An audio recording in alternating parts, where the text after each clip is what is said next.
Ti è mai capitato di pregare e non sentire assolutamente nulla? Di vivere un periodo di combattimento e sentire come se il Signore ti avesse dimenticato, abbandonato e lasciato lottare da solo?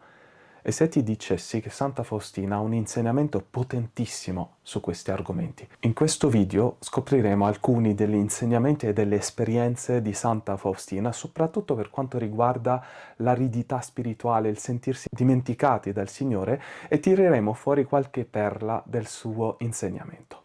Prima perla: cosa fare e come vincere le tenebre del cuore.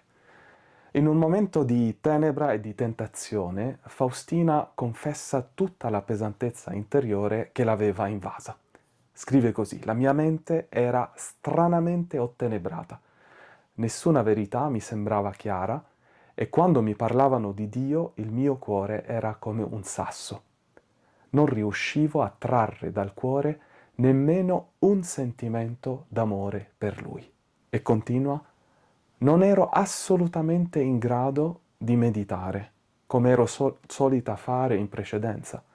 Sentivo un grande vuoto nell'anima e non riuscivo a riempirlo con nulla. Parole fortissime di una santa che non sente il Signore, anche se lo vedeva in alcune visioni, in alcune esperienze. Ecco, in questo tormento, in un momento in cui si sentiva schiacciata da queste sofferenze e da questo buio, Faustina fa una preghiera, in cui dice essenzialmente due cose al Signore. Prima di tutto il suo abbandono alla sua volontà. Signore, sia fatta la tua volontà.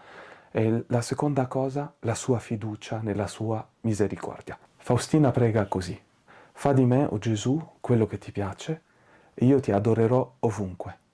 Avvenga in me tutta la tua volontà, o Signore e Dio mio, e io glorificherò la tua infinita misericordia.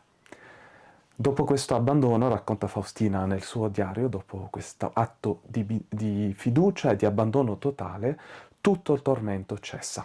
Vede Gesù che le dice: io sono sempre nel tuo cuore.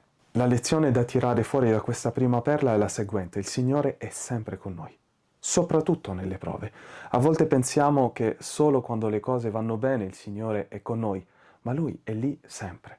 Forse conoscete questo episodio della vita di Sant'Antonio Abate, scritto da Sant'Atanasio nella sua Vita Antoni, la vita di Sant'Antonio. Antonio in quell'episodio combatte tutta la notte contro i demoni, combatte fisicamente, fa atti di fede, di abbandono al Signore, di fiducia nel suo Signore, e quando il Signore gli appare l'indomani, tutto il caos, tutto il dolore fisico sparisce, ma Antonio è amareggiato e si lamenta col Signore e gli dice: dove eri? Perché non sei apparso fin dall'inizio per liberarmi da questo tormento? E la risposta del Signore è sorprendente: io ero qui, o Antonio, ma aspettavo per vedere la tua lotta. La lezione che impariamo da questi due santi è che quando non vediamo il Signore è perché è lì proprio nelle nostre anime, nei nostri spiriti, nella nostra carne a combattere. Quando non vedi e non senti il Signore, i santi ti insegnano una cosa importante. Ti insegnano a fidarti che se stai riuscendo a combattere è perché il Signore è lì. E perché, come insegna San Paolo, sei forte in colui che ti dà forza. La seconda perla di Faustina è: fidarsi di Dio nella prova vale più di tante consolazioni. Dopo l'esperienza della prova di cui abbiamo appena parlato, che assomiglia un po' a una notte oscura, Suor Faustina tira fuori lei stessa una lezione e la scrive nel suo diario. Vedo che il Signore non permette mai prove al di sopra di quello che possiamo sopportare. Non mi spavento affatto. Se manda all'anima grandi tribolazioni, la sostiene con una grazia ancora più grande, sebbene noi non lo notiamo. E poi aggiunge una cosa bellissima: un solo atto di fiducia in quei momenti dà più gloria a Dio che molte ore passate nel godimento di consolazioni durante la preghiera. Segnalo due cose importanti di questa riflessione di Faustina. La prima, confermata dalla scrittura, ci insegna che il Signore è fedele e che non ci lascia provare, non ci lascia affrontare delle prove più grandi delle nostre capacità. Questo è confermato anche dall'esperienza di molti santi. E il secondo elemento è ancora più sottile e molto importante. Lo ripeto, l'ha detto Faustina, un solo atto di fiducia in questi momenti di prova vale più di ore di consolazione alla presenza di Dio. Ecco, noi pensiamo a volte che il nostro rapporto di Dio è da misurare con la dolcezza della nostra preghiera. Non è questo. La vita spirituale non si fonda sulle consolazioni e sulle caramelle spirituali, si fonda sull'essere grati e graditi al Signore con l'aiuto della sua grazia. I santi ci insegnano ad andare oltre la spiritualità del comfort food, mangiare roba spirituale per stare bene, ma a un livello epidermico. La vita spirituale va in profondità. Terza perla. Bisogna avere fiducia nella presenza di Dio contro ogni apparente assenza. In un momento di desolazione, Faustina scrive una preghiera molto profonda, molto bella. Dice così: «O Gesù, non nasconderti davanti a me, poiché io non posso vivere senza di te. Ascolta il grido della mia anima. La tua misericordia, Signore, non si è esaurita, perciò abbi pietà della mia miseria. La tua misericordia supera l'intelligenza degli angeli e degli uomini messi insieme, e sebbene mi sembri che tu non mi ascolti, tuttavia ho posto la fiducia nel mare della tua misericordia e so che la mia speranza non rimarrà delusa». Nella vita spirituale contempla combattimenti e lotte. È importante avere questa fiducia di figli, di bambini nel Signore e chiedergli la sua consolazione, o meglio la consolazione della sua presenza, perché è la sua presenza che è la nostra consolazione. Chiedergli la pace, la serenità. Bisogna però anche confermare la nostra disponibilità e la nostra fiducia in Lui, sempre. Quarta perla, la cosa che offende più il cuore di Dio è forse non quella che ti attendi. Il messaggio di Faustina è che la fiducia nella misericordia divina è cosa graditissima al cuore di Gesù, è la cosa che fa più piacere a Gesù. Gesù dice che bisogna che i cristiani annuncino senza fatica la sua misericordia ai peccatori e che i peccatori a loro volta, che sono anche i cristiani, non devono avere paura di avvicinarsi a Lui. Anzi, letteralmente dice a Faustina una cosa bellissima sull'urgenza della misericordia. Dice Gesù a Faustina queste parole: «Le fiamme della misericordia mi divorano, voglio riversarle sulle anime degli uomini». Come se Gesù avesse un peso di misericordia da riversare sugli uomini. Se gloria significa peso, la gloria di Dio e la sua misericordia è questo peso, nel senso bello del termine, vuole riversarlo su di noi. È un messaggio bellissimo. Faustina racconta che Gesù una volta le confidò una cosa molto forte, dicendo: «La sfiducia delle anime mi strazia le viscere». E continua il Signore: «Ancora di più mi addolora la sfiducia delle anime elette. Nonostante il mio amore inesauribile, non hanno fiducia in me. Nemmeno la mia morte è stata sufficiente per loro».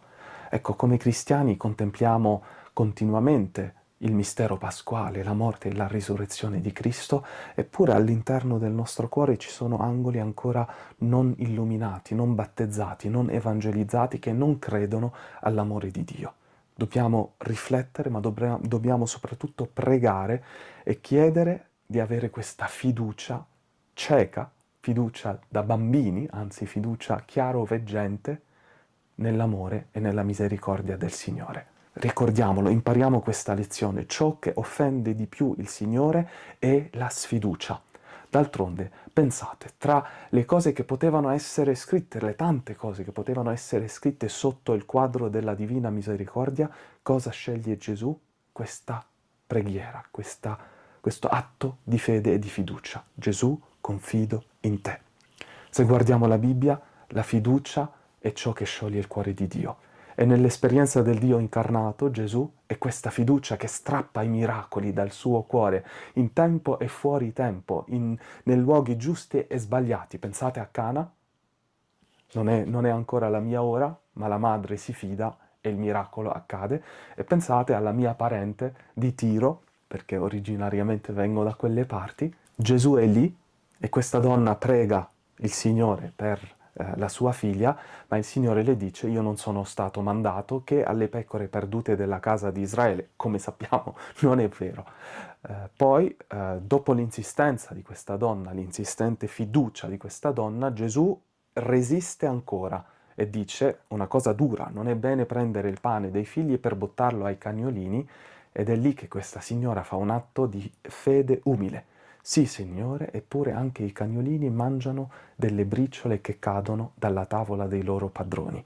Ecco, questa fiducia umile strappa la meraviglia e il miracolo dalla bocca, dalle mani, dal cuore di Dio, dal cuore di Gesù. Gesù le dice: donna, grande è la tua fede, ti sia fatto come vuoi. Ecco, quindi qui stiamo al cuore dell'insegnamento di Faustina, che lei stessa sintetizza così: ogni anima abbia fiducia nella passione del Signore, speri nella misericordia.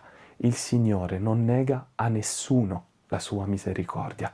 E poi dice una frase bellissima: il cielo e la terra possono cambiare, ma la misericordia di Dio non si esaurisce. La misericordia di Dio non si esaurisce. Quinta e ultima perla: la misericordia non è solo un rapporto con Dio. Gesù esorta Faustina così: devi mostrare misericordia sempre e ovunque verso il prossimo. Non puoi esimerti da questo né giustificarti. Ecco, una lezione importantissima. Ricordiamo sempre che il culto della divina misericordia non è abuso della misericordia di Dio e nemmeno ripiegamento su questo tesoro consolante per piangere la tenerezza dell'amore di Dio per noi. Il culto della divina misericordia ha due volti complementari e inseparabili.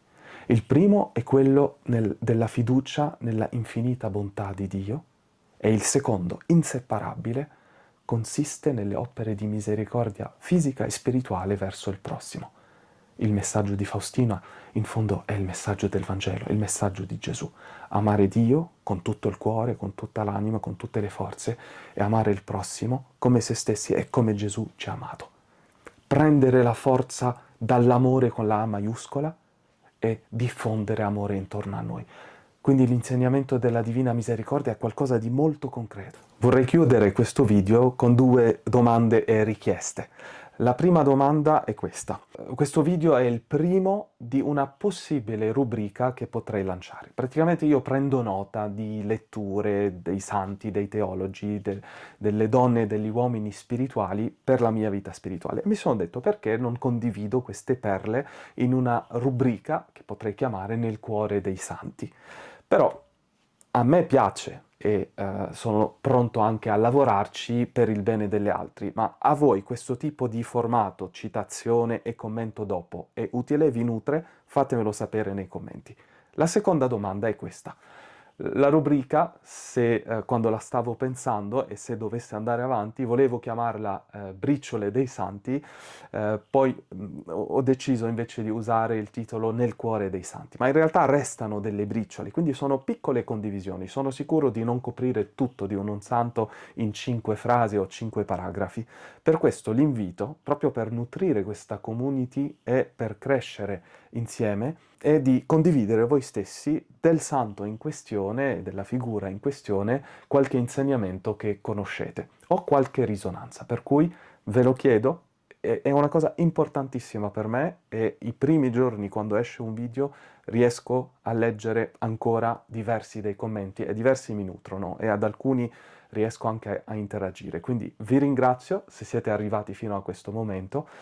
Oggi, il giorno della registrazione e la festa della Divina Misericordia, la invoco su voi, su me e sul mondo intero.